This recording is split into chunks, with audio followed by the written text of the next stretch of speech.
ఈ రొయ్యలు ఎట్లాగమ్మా? 350కి ఇస్తావా?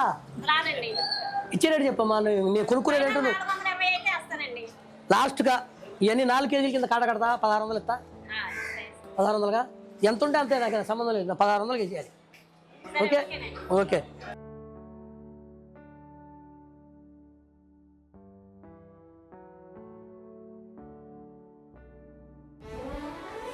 సుందరి ఓహో సుందరి ఆహా సుందరి నీ వంటి దివ్య స్వరూపం ఎందెందు ఎదికినా లేదు కదా, ఎందెందు ఎదికినా లేదు కదా, నీ అంద సందాలు ఇంకా నాదే కదా. సుందరి సుందరి ఓహో సుందరి ఆహా సుందరి నీ వంటి దివ్య స్వరూపం ఎందెందు ఎదికినా లేదు కదా, ఎందెందు ఎదికినా లేదు కదా, నీ అంద సందాలు ఇంకా నాదే కదా. సుందరి అలే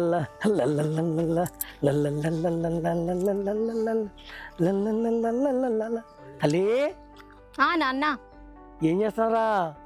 శీతంకాయలు తింటున్నాను నాన్న. మన ఇంటి పక్కన చెట్లో బాగా కాస్తేను కోసుకొచ్చుకున్నా. ఏంటి నాన్న అది?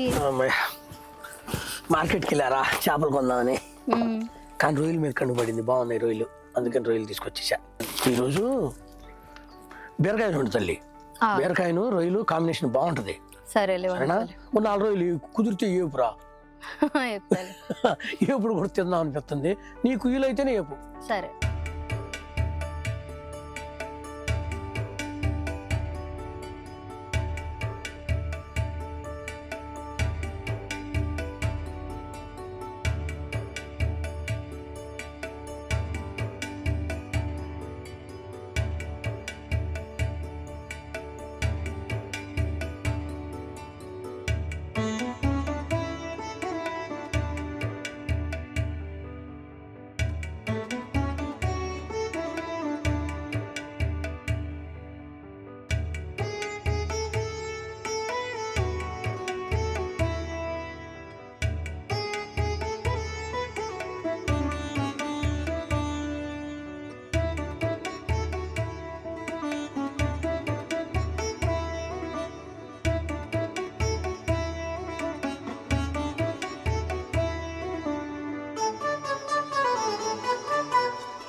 సుందరి నీ వంటి దివ్య స్వరూపం ఎందెందు ఎదికినా లేదు కదా, ఎందెందు ఎదికినా లేదు కదా నీ అంద చంద. వచ్చేసావా తల్లి? ఆకలితో కేకలు వస్తాయిరా. వచ్చిందా రొయ్యల కూర? బీరకాయ వేసి మసాలాలు పెట్టి వండాను నాన్న కూర. చూసి ఎట్లా ఉందో మీరే చెప్పండి. నా కూతురు వండితే ఇక చూసి చెప్పాలా? మూత తిస్తేనే వాసన వచ్చేసింది. తింటే ఎంత రుచి ఉంటుందో. అట్లా రావాలమ్మా, గుమ్మాయించి వచ్చేస్తుంది వాసన. ముందు కూర ముక్కకు వాసన రావాలి తల్లి. ఆ వాసన తెల్లంగానే ఆకలి అదే పుట్టుకొచ్చేసింది. అసలు బీరకాయ రొయ్యలు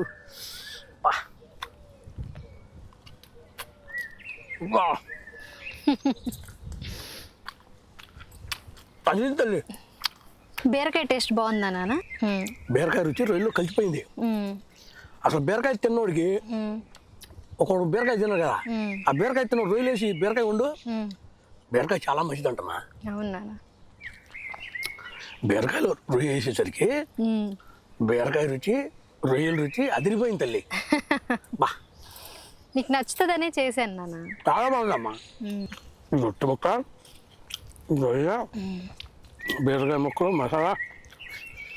మసాలా కూడా అంత ఘాటు లేదు. రొట్టెకి ముక్క కలిపి తింటుంటే తల్లి అబ్బో, నువ్వు వండి కూరలలో ఇది వెరైటీగా ఉందబ్బా. బా,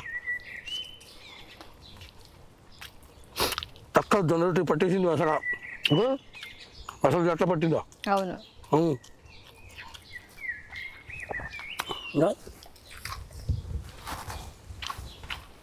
సూపరమ్మా.